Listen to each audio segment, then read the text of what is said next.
தேவஜனமே, இயேசுவின் நாமத்தில் உங்களை வாழ்த்துகிறேன். நம்முடைய லெந்து காலத்தின் தியானத்துக்கு 29ஆம் நாள் தியானத்துக்கு உங்களை நான் வரவேற்கின்றேன். இன்றைய தியானத்தின் இடம் அப்போஸ்தலர் நடவடிக்கை 19வது அதிகாரம் முதல் 7 வசனங்கள். நாம் ஜெபிப்போம். என் ஆண்டவராகிய கர்த்தாவே, இன்றைக்கு கூட பரிசுத்த ஆவியானவருடைய கிரியை, பரிசுத்த ஆவியானவருடைய வழிநடத்துதல் அதிசயமும் அற்புதமும் புரட்சிகரமாக இருக்கிறது. இந்த தியானத்தில், இன்றைக்கு நாங்கள் செய்யும் தியானத்தில் ஆவியானவருடைய காரியங்களை இன்னும் கொஞ்சம் நாங்கள் அறிந்து கொள்ள எங்களுக்கு கிருபை தர வேண்டும் என்று இயேசுவின் நாமத்தில் ஜெபிக்கிறோம் தகப்பனே, ஆமென். கர்த்தருக்கு ஸ்தோத்திரம். இந்த அதிகாரத்தை வாசிக்கிற நேரத்தில் ஒரு சில ஆவியானவருடைய வழிநடத்தல் ஒழுங்கை நான் பார்க்கின்றேன், பேட்டர்ன் பார்க்கின்றேன். அதை உங்களோடு கூட பகிர்ந்து கொள்ள ஆசைக்கின்றேன். ஸ்டெப் 1, பவுல் அப்போஸ்தலன் ஒரு இடத்துக்கு செல்கிறார். அங்க விசுவாசிகள் இருந்தால் அவரிடத்தில் அவர் அடிக்கடி கேட்கின்ற கேள்வி, பரிசுத்த ஆவியின் அபிஷேகத்தை பெற்றுக் கொண்டீர்களா? இந்த கேள்வி என்னுடைய வாழ்க்கையில ஒரு காலத்துல ரொம்ப என்னை கோபப்படுத்தினது. நீ யார்? நான் எனக்கு பரிசுத்த ஆவி கிடைச்சிருச்சான்னு கேட்கறதுக்கு நீ யாருன்னு சொல்லிட்டு அந்த சபைக்கு திரும்பி போகவே இல்லை. ஆனால் தேவ ஜனமே, பரிசுத்த ஆவியானவர் தன்னுடைய அன்பின் நிமித்தம் அது உண்மை என்ற அந்த அனுபவம் உண்மை, எல்லாரும் அனுபவிக்க என்ற காரியங்களை என்னை வழி நடத்தினார். கர்த்தரை ஸ்தோத்திரிக்கிறேன். ஒவ்வொரு விசுவாசியும் பரிசுத்தாவின் அபிஷேகத்துக்குள் வரணும். இரண்டாவது ஸ்டெப், அடிக்கடி இவர்கள் சொல்லுகிற காரியம், இன்றைக்கு இதுல சொல்றாங்க பரிசுத்த ஆவியை பற்றி கேட்கவே இல்லைன்றாங்க. அப்ப என்ன காரியம் தெரியும்? யோவானுடைய ஞானஸ்நானம் மட்டும்தான் தெரியும்ன்றாங்க. அப்ப மூன்றாவது காரியத்துக்கு போறதுக்கு முந்தி ஒரு சில கருத்துக்களை உங்களோடு கூட பகிர்ந்து கொள்கிறேன். இன்றைக்கு கூட தேவஜனமே, பல சபைகளில் பரிசுத்த ஆவியானவரை குறித்து போதிக்காதபடி இருக்கிறார்கள். பரிசுத்த ஆவியை குறித்து பயந்து போய், விசேஷமாக பரிசுத்தாவின் வரங்களை குறித்து பயந்து போயிருக்காங்க. அதுல கூட அந்நிய பாஷையை குறித்து ரொம்ப பயந்து ஒரு சபையில அந்நிய பாஷை பேசக்கூடாது என்று கூட ஒரு கட்டளை இட்டு இருக்கிறாங்க. பரிசுத்த ஆவியானவருடைய வெளிப்படுத்தல் எப்படின்னு கூட ரொம்ப பேர் தயங்குறாங்க. இது பரிசுத்த ஆவியானவரா இல்ல பிசாசா என்று இன்றைக்கு கூட கேள்வி கேட்கிறவர்கள் இருக்கிறாங்க. இதுல சோகமான ஒரு காரியம் என்றால், ஒரு தியாலஜி, ஒரு போதனை உண்டு. என்ன போதனை தெரியுமா? இந்த நாட்களில் பரிசுத்த ஆவியானவருடைய வரங்கள் நின்று போய்விட்டது. பரிசுத்த ஆவியானவருடைய வரங்கள் இனிமேல் கிரியை செய்யாது. அது வேதத்தில் மட்டும்தான், வேதத்தின் காலங்களில் மட்டும்தான், அப்போஸ்தலர் நடவடிக்கை காலங்களில் மட்டும்தான் இருந்தது. அவங்களுடைய காரணம் என்னவென்றால், முழு வேதாகமும் இல்லாதபடி இருந்தது. அது முழுமை இல்லை.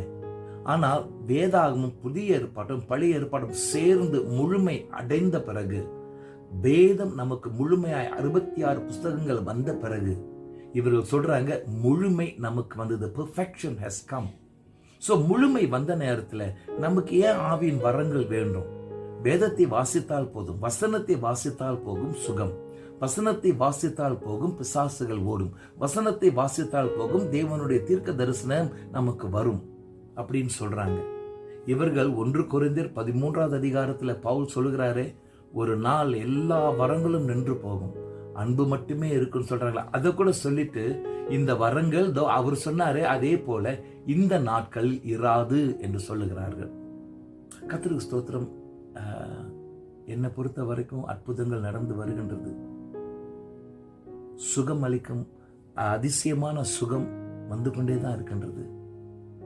மற்ற காரியம் நீங்க சிந்திச்சு பாருங்க. சரி, பேட்டர்னுக்கு வரும். பவுல் அப்போஸ்தலனுடைய ஊழியத்தின் ஒரு ஒழுங்கு. இப்ப அவங்க சொல்லிட்டாங்க, யோவான் ஸ்நானகனுடைய ஞானஸ்நானம் மட்டுமே எங்களுக்கு தெரியும். பவுல் சொல்றாரு, மூணாவது காரியம் பவுல் சொல்லிக் கொடுக்கிறாரு, இந்த யோவான் ஸ்நானகனுடைய ஞானஸ்நானம் மனம் திரும்புதலுக்கு ஏற்ற ஞானஸ்நானம், அது ஒரு படி. இன்னொரு படி இருக்கின்ற மனம் திரும்பின பிறகு பரிசுத்த ஆவியின் வல்லமையை பெற்று கிறிஸ்தவ விசுவாச வாழ்க்கை வாழுவது. அதை கற்றுக் கொடுக்கிறார். கற்றுக் கொடுத்த பிறகு அவர் சொல்றாரு, யோவானுக்கு பிறகு இயேசு வந்தார். அந்த இயேசு கிறிஸ்து வந்த உண்மையும் இயேசு கிறிஸ்து கொடுக்கும் ஞானஸ்நானத்தையும் போதிக்கிறாரு. 4வது போதனை பிறகு கைகளை வச்சு செபிக்கிறாரு. இந்த மக்கள் பரிசுத்தாவின் வரங்களை பெறுகிறார்கள், அந்நிய பாஷை பேசுகிறார்கள், அதிசயான முறையில் தீர்க்க தரிசனம் சொல்ல ஆரம்பிக்கிறார்கள். அதான் 5வது. இங்குதான் முதல் முறையாக அபிஷேகம், ஆவியின் அபிஷேகம் பெற்ற பிறகு அந்நிய பாஷையும் தீர்க்க தரிசனம் கூறினார்கள். முதல் முறையாக வருகின்றது. கர்த்தருக்கு ஸ்தோத்திரம். இன்னொரு வழிமுறைகளை நம்ம பார்க்கலாம். 1வது, பவுல் எந்த இடத்துக்கு சென்றாலும், எந்த ஒரு டவுனுக்கு சென்றாலும், முதலாவது யூத ஜெப ஆலயத்துக்கு செல்வார். அங்கு சென்று டாக்டர் லூக் சொல்றாரு, மிகவும் ஊக்கத்தோடு கூட அந்த மக்களோடு கூட தர்க்கம், ஆர்குமெண்ட், டிஸ்கஷன் வைப்பாராம். பழைய ஏற்பாட்டில் இருக்கும் இயேசு கிறிஸ்து, இன்றைக்கு வந்த இயேசு கிறிஸ்து, மரித்து உயிர்த்தெழுந்த இயேசு கிறிஸ்துவை பற்றி போதிப்பார். 2வது ஸ்டெப், அந்த போதனை வரும் பொழுது சில யூதர்கள் விசுவாசிப்பார்கள், ஆனா பல யூதர்கள் எதிர்ப்பார்கள். இன்றைக்கு வாசிக்கிற அதிகாரத்தில் அந்த வே, அந்த வழி என்பதற்கு எதிர்ப்பு கொடுப்பார்கள். இந்த எதிர்ப்பு வரும் பொழுது வழக்கமா என்ன தெரியுங்களா, அந்த யூதர்கள் பெண்களை, சகோதரிகளை உபயோகிப்பார்கள். சகோதரர்கள் அந்த இடத்துல பேர் போனவர்கள் இல்ல முக்கியமான மக்களை கொண்டு வந்து பவுலை எதிர்க்க வைப்பார்கள். கர்த்தருக்கு ஸ்தோத்திரம். 3வது, இந்த மாதிரி எதிர்ப்பு வரும் பொழுது அவர் அந்த ஜெப ஆலயத்தை விட்டு தனியாக தன்னுடைய செய்தியை விசுவாசிக்கிற மக்களை, சீஷர்கள் சொல்கிறார், டிசைபிள்ஸ், அவர்களை தனியாய் கொண்டு வந்து அவர்களோடு கூட இன்னும் ஆழமான போதனை கொடுக்கின்றார். இங்கு எபேசு சபையில, எபேசு பட்டணத்துல 2 ஆண்டுகள் அவர் தங்கி அவர் போதிக்கிறார். கர்த்தருக்கு ஸ்தோத்திரம். இந்த 2 ஆண்டுகளும் சீஷத்துவ கிளாஸாய் கூட இருக்கலாம். ஏன்னா விசுவாசிகள் வளர வேண்டும் என்ற காரியத்தில் இவர் அதை செய்து வரலாம். கர்த்தருக்கு ஸ்தோத்திரம். 4வது அறிந்து கொள்ள வேண்டிய ஒரு காரியம், எப்பொழுதும் யூதர்கள் முதலாவது, அப்புறம் அவர்கள் வேண்டாம் சொன்ன பிறகு கிரேக்கர்கிட்ட போறாரு. சில சிந்திக்க வேண்டிய காரியங்கள் நம்ம பார்ப்போம். 1, நானே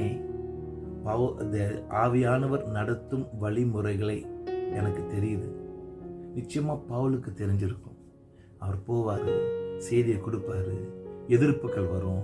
எதிர்ப்புகளுக்கு வந்த சில நேரத்தில் அந்த நகரத்தை விட்டு ஓடுகிற ஒரு காரியம் வரும், அடி வாங்குற காரியம் வரும், கல்லடி வாங்குற காரியம் வரும், சாட்டை அடி காரியம் வரும், ஜெயிலையும் போடுகிற ஒரு காரியம் வரும். அப்படிப்பட்ட ஒரு ஒழுங்கு தெரிஞ்ச உடனே ஏன் இந்த பவுல் இதே காரியம் செஞ்சுக்கிட்டு இருக்காரு, இதே வழிமுறையை உபயோகித்துக் கொண்டே இருக்கிறாரு நம்ம கேட்கலாம்.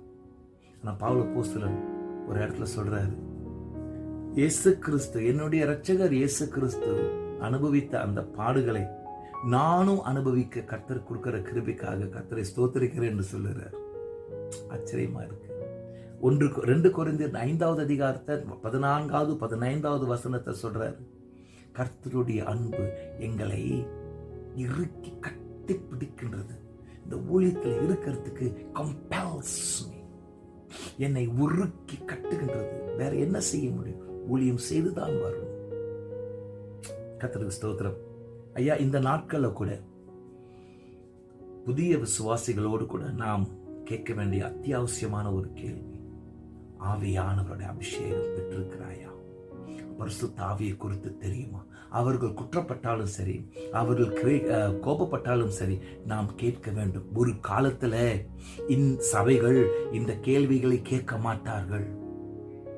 அது உண்மையாகவே அது ஒரு ஞானமான காரியம் இல்லை. இன்றைக்கு பரிசுத்த ஆவியானவரை குறித்து இவ்வளவான போதனைகளும் இவ்வளவான வெளிப்படுத்தல் இருக்கிறதுனால இதை பற்றி நாம் சொல்லித்தான் ஆக வேண்டும். எல்லா விசுவாசிகளையும் அபிஷேகம் பெறுகிறவர்களாய், ஆவியில் நிறைந்தவர்களாய் இருக்க வேண்டும். வரங்கள் நிறைந்தவர்களாய் ஊழியம் செய்ய வேண்டும். அது மட்டுமல்ல, ஏசாயா 30வது அதிகாரத்தில் ஒரு ஆச்சரியமான ஒரு காரியத்தை ஆண்டவர் வெளிப்படுத்துகிறார். ஒரு நாள் வரும், நமக்கு போதிக்கிறவர்களை நாம் காண்போம். நமக்கு போதிக்கிறவர்கள் இயேசு கிறிஸ்து. இயேசு கிறிஸ்து ஆவி பரிசுத்த ஆவியானவர். அவர் சொல்லுவார்களாம், இந்த வழி போ அப்படின்ட்டு பார்ப்போமாம். அவர்கள் கொடுக்கும் டைரக்ஷன் நாம் கேட்போமா, இதுதான் வழி போன்னு சொல்லுவாங்களாம். அப்படிப்பட்ட ஒரு அனுபவம் நமக்கு வரணும். பரிசுத்த ஆவியானவர் நம்மோடு கூட இடைப்பட்டு நம்மை வழிநடத்துகிற ஒரு காரியம். எஸ், நாம் அந்த அனுபவத்துக்குள் வரணும். கர்த்தருடைய பரிசுத்த நாமத்துக்கு ஸ்தோத்திரம். நம்ம ஜெபிப்போமா? என் ஆண்டவராகிய கர்த்தாவே, இந்த நாட்கள்ல கூட இயேசு கிறிஸ்துவின் விசுவாசியாய் இருக்கிறதுனால, இயேசு கிறிஸ்துவை நாங்கள் பிரதிபலிக்கிறதுனால, இயேசு கிறிஸ்துவின்காக ஊழியம் செய்கிறதுனால எங்களுக்கு சிட்சை வரும். அந்த சிட்சை பயங்கரமா இருக்கலாம், ரொம்ப அழிவு கொண்டு வருகிறதா இருக்கலாம், ரொம்ப சேதம் கொண்டு வருகிறதா இருக்கலாம், ரொம்ப வலி கொண்டு வருகிறதா இருக்கலாம்.